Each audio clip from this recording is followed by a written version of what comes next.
Orang yang berada pada tingkat hakikat semata ini tiada lagi berpegang kepada kulit lahir, nas dan dalil. Mereka telah menyeberang dari Al-Quran dan Al-Hadis. Mereka langsung menuju Tuhan tanpa perantara. Rasulullah Shallallahu Alaihi Wasallam sendiri sebelum turunnya Al-Quran, beliau sudah bermakrifat kepada Allah. Beliau cukup memakai dalil alam sekelilingnya. Itulah yang disebut daripada kitabul wujud.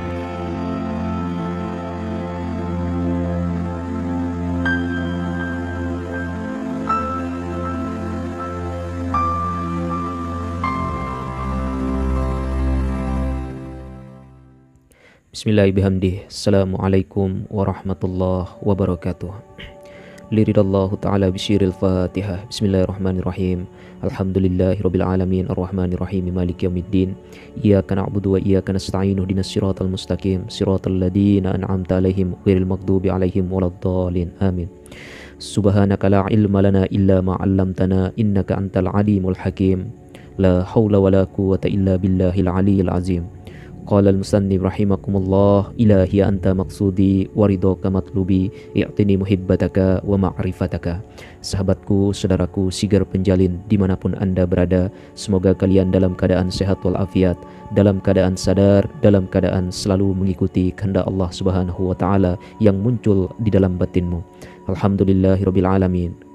Kesempatan di malam yang berbahagia ini, alhamdulillah berjumpa kembali untuk saya menyampaikan kajian ilmu hakikat, ilmu ma'rifat yang alhamdulillah kesempatan malam hari ini saya ingin memberikan judul tentang ilmu mengenal diri, mengenal Tuhan yang fokus pada tema saudaraku ya.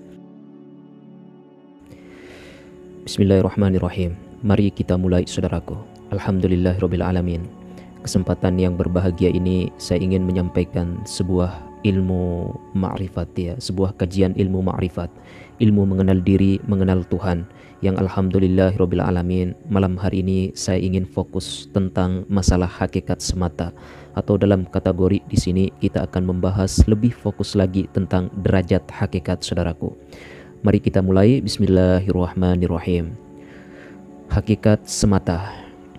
Makom ini disebut juga dengan hakikat mujarradat atau dengan kata derajat hakikat. Orang awam dan orang alim belum tentu mendapat atau mencapai daripada derajat hakikat ini. Mereka hanya sampai kepada tingkat ilmu belaka, belum lagi sampai kepada derajat hakikat ilmu dan ma'rifat. Orang yang berada pada tingkat hakikat semata ini tiada lagi berpegang kepada kulit lahir, nas dan dalil. Mereka telah menyeberang dari Al-Quran dan Al-Hadis. Mereka langsung menuju Tuhan tanpa perantara. Rasulullah Shallallahu Alaihi Wasallam sendiri sebelum turunnya Al-Quran, beliau sudah bermakrifat kepada Allah. Beliau cukup memakai dalil alam sekelilingnya. Itulah yang disebut daripada kitabul wujud. Orang yang berada pada makom ini berkata dengan sembarang kata, karena mereka tidak peduli atas kaidah syariat. Makanya ulama-ulama syariat atau ulama fikih menghukumkan zindik kepada mereka. Sebenarnya kata-kata zindik itu hanya kata-kata menakuti saja. Orang-orang syidik yang kuat memegang syariat berkata zindik itu hanya untuk supaya jangan ditiru oleh orang yang dangkal ilmu pengetahuannya. Jadi saya yakin bahwa hakikat semata ini dapat dibenarkan asal orang itu benar-benar mendalam dalam ilmu ma'rifat yang telah sampai kepada puncaknya. Rasulullah Shallallahu Alaihi Wasallam sendiri pernah bersabda dan tiba-tiba disuruh Tuhan menutup sabdanya agar supaya terpelihara syariat Muhammad. Para sahabat mengumpulkan dan mencatat semua hadis Nabi Shallallahu Alaihi Wasallam, tetapi Nabi melarang mencatat hadis-hadis Nabi yang sangat rahasia. Kalau dicatat semua maka bisa membawa fitnah besar. Maka sahabat sering membicarakan soal yang mendalam sampai-sampai keluar dari Al-Quran dan Al-Hadis. Nabi Muhammad Shallallahu Alaihi Wasallam sering melarang sebab sabda beliau, tidak semua umatku yang mencapai makom ini dan nanti bisa membawa fitnah besar. Dan sabda Nabi Shallallahu Alaihi Wasallam yang sangat rahasia itu hanya dibisikkan oleh di telinga yang beroleh ilham. Dan Rasulullah Shallallahu Alaihi Wasallam sendiri pernah bersabda yang artinya begini, Aku Allah, tiada Tuhan melainkan aku. Demikianlah hadis sahih yang pernah saya temui dalam sebuah kitab tasawuf yang sangat mendalam sekali isinya. Maka apabila saya syak dan ragu dengan hadis ini, maka kafirlah saya saat ini juga, dan bakarlah saya dengan neraka jahanam itu. Turunkanlah bala bencana hebat di dalam dunia ini juga, dan janganlah engkau terima tobat saya sampai hari kiamat. Engkau maha mendengar lagi maha mengetahui. Saudaraku sigar penjalin rahimakumullah, orang yang telah mencapai tingkat ini, mereka telah berada pada alam yang tertinggi yang disebut dalam firman Tuhan yang berbunyi al-mala illa ala. Orang ini hakikat semata, tiada lagi berpegang kepada syariat yang zahir ini. Sebab dalam pandangan syariat yang berlaku ini adalah syarifatullah juga. Gerak dan gerik hanya pada Allah. Orang yang sampai pada Allah, mereka seia sekata, seujud, senyawa, serasa dan serahasia. Kehendaknya tidak berlawanan dengan kehendak Allah. Mereka telah satu dengan Tuhan. Sifat Tuhan menjadikan sifatnya. Ia telah fana dalam Tuhan dan bakok dalam Tuhan. Siapakah lagi yang memerintahkan dan siapa yang diperintah? Tentunya tidak ada apa-apa lagi. Maka fahamkanlah, sahabatku, saudaraku sigar penjalin rahimakumullah. Orang pada makom tertinggi ini telah mendapatkan kebebasan dari Tuhan karena mereka satu kedudukan dengan Tuhan dalam segala hal. Orang ini kerap kali berkata dengan sembarang kata karena mereka berdiri sendiri dan berbuat sendiri menurut sesukanya. Sering mereka berkata, aku yang punya alam, aku yang punya kuasa, aku yang menentukan hukum, yang Tuhan itu adalah aku, maha suci aku, maka sembahlah aku. Tidak ada Tuhan melainkan aku Muhammad itu utusanku, malaikat itu abdiku, dan semua makhluk mendapat menghadap kepadaku. Dan lagi katanya, akulah Tuhan sekalian makhluk. Saudaraku sigar penjalin rahimakumullah, semua orang yang menghadap itu adalah menyembah kepadaku. Alangkah besarnya kuasa, akulah Tuhan yang hidup, yang tiada mati, semua dengan sendirinya, tiada ruh dan tiada jasad. Kadang-kadang mereka berpisah, berkata pula, akulah Tuhan yang maha besar, yang meliputi alam, aku ada di mana-mana, di arsy, di langit dan di bumi.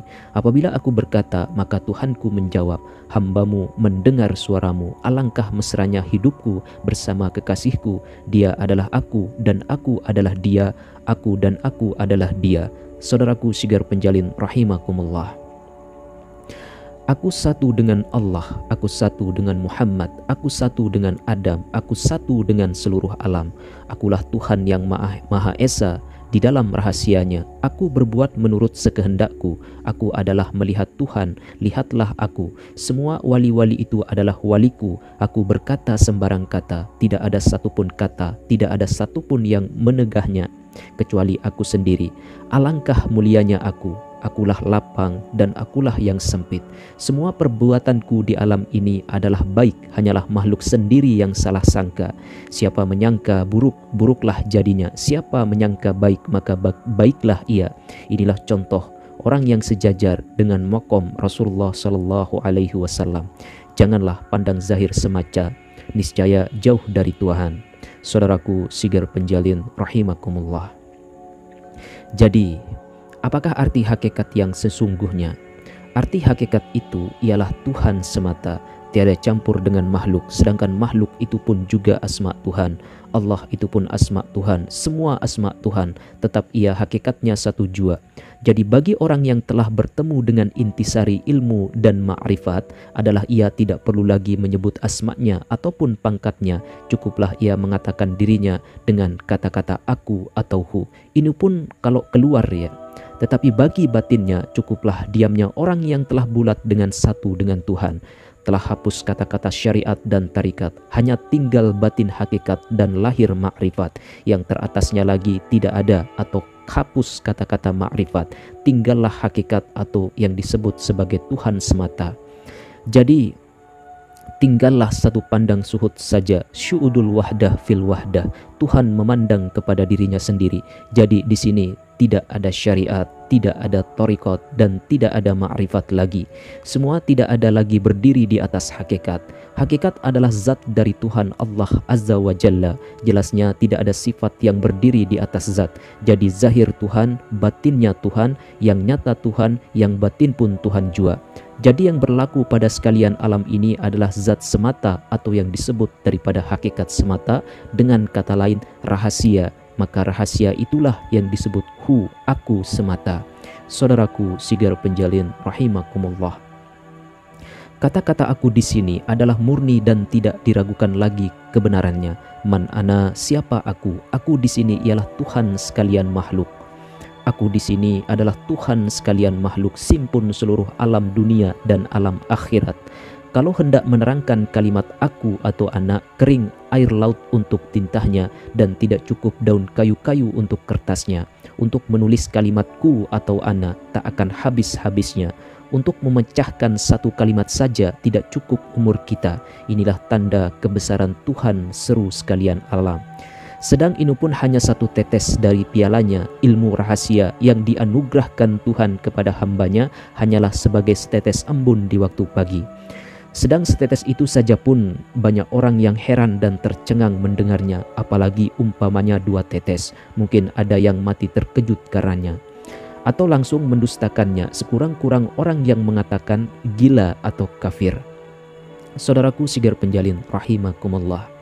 Tetapi tidak heran atas tingkah laku hamba Allah di dalam dunia ini, karena semua itu terjadi atas kudrat dan kehendak Allah semata-mata. Dunia ini adalah panggung sandiwara Allah Ta'ala, di mana Tuhan sendiri sebagai dalangnya, maka kalau sudah tahu rahasianya, tentu tentram dan bahagia hidupnya. Dan tak pernah mengeluh lagi. Orang yang sudah benar-benar bulat tekadnya tidak ada takut lagi. Kadang-kadang orang yang telah merasa nikmat karunia Tuhan itu ada yang ingin mati saja, yaitu mati di pangkuan kekasih. Orang yang demikian ini pandangan Allah semata dan baik semata dan tersenyum semata. Tidak ada lagi kebencian, tidak ada lagi buruk sangka, fitnah dan lain sebagainya.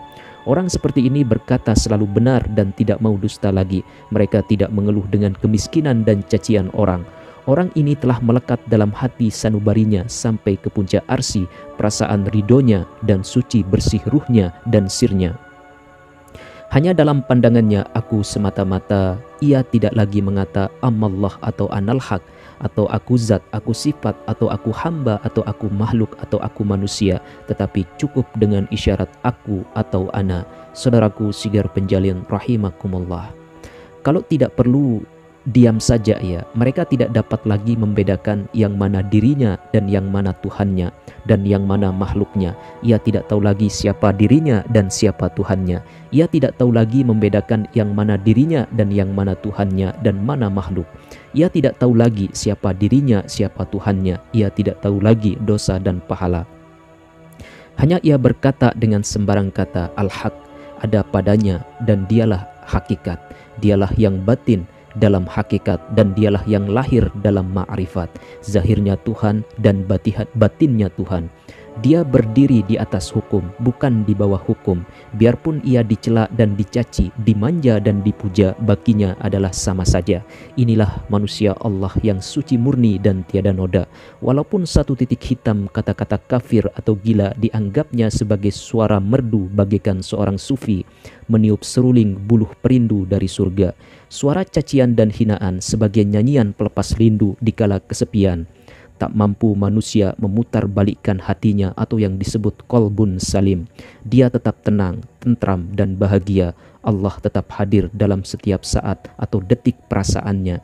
Orang yang seperti ini dapat dihitung dengan jari tangan. Dia adalah termasuk golongan yang sedikit di antara 72 atau 73 golongan. Kami berani menyatakan bahwa kami juga termasuk golongan yang sedikit, yaitu golongan fiyah qalilullah, dalam istilah sufi disebut sebagai keluarga Tuhan. Artinya satu kehadirat dengan Tuhan, bahkan satu kedudukan, satu kekayaan dan dengan Tuhan, satu kekuasaan, satu kebesaran dan satu kemuliaan. Kamilah Tuhan sekalian alam, nur ilahi memenuhi jiwanya, nur Muhammad meliputi wujudnya, akhlak Allah dalam gerak dan geriknya, kalamullah dalam setiap kata dan ucapannya, Rahman dan Rahim dalam setiap pandangannya, suara Allah dalam setiap pendengarannya, kalimat Allah dalam setiap langkah dan tujuannya, sirullah dalam setiap niat dan perasaannya, nikmat dan rahmat Allah dalam setiap turun naik nafasnya, zikrullah dalam setiap denyut jantungnya, hidayatuz zikri dalam setiap diamnya, rahasia Allah dalam setiap akuannya, Dia Esa dalam arsy dan tunggal dalam malayutnya. Dia berhak berkata, dengan namaku yang maha pengasih lagi maha penyayang, segala puji itu hanya untukku karena ia datang dariku dan kembali kepadaku. Saudaraku Sigar Penjalin rahimakumullah. Tahukah kamu, wahai makhlukku, bukan engkau yang berbuat itu, tetapi aku jua memuji diriku. Aku memuji diriku dan aku diam saja. Apakah aku tidak kuasa? Aku bebas menurut sekehendakku. Aku jua yang menyuruh dan aku jua yang mendengar. Apabila aku yang menyuruh, maka satu makhluk pun tidak ada yang sanggup meninggalkannya. Dan apabila aku menengahmu, maka satu makhluk pun tidak akan sanggup mengerjakannya. Inilah tanda kebesaranku dan tanda kekuasaanku dalam setiap makhluk. Apakah kamu masih belum mengerti? Apakah aku yang ada, maka tak usah kamu takut dengan neraka, tak perlu kamu mencari surga, akulah yang berhak menentukannya, karena aku jua yang berbuat dan yang melarangnya. Apabila aku menyampaikannya, bukan aku yang mewajibkannya apa-apa untukmu, hanya semata-mata aku menyuruhmu supaya masuk ke dalam surgaku. Apakah kamu belum mengerti? Bukanlah aku merindukan surga, tetapi surga itu rindu kepadaku. Dan bukan aku takut neraka, tapi neraka lenyap sendiri dariku. Akankah neraka itu terbit dari surga? Surga itu terbit dari aku. Pantaskah aku yang sujud kepada surga atau neraka? Orang yang mencari surga atau takut kepada neraka, tahukah kamu wahai sekalian manusia, dia ini milikmu dan akhirat itu hakmu. Dia ini zahirmu dan akhirat itu batinmu. Dia ini badanmu, akhirat itu jiwamu. Dia ini sifatmu dan akhirat itu zatmu. Zatmu tiada lain daripada zatmu.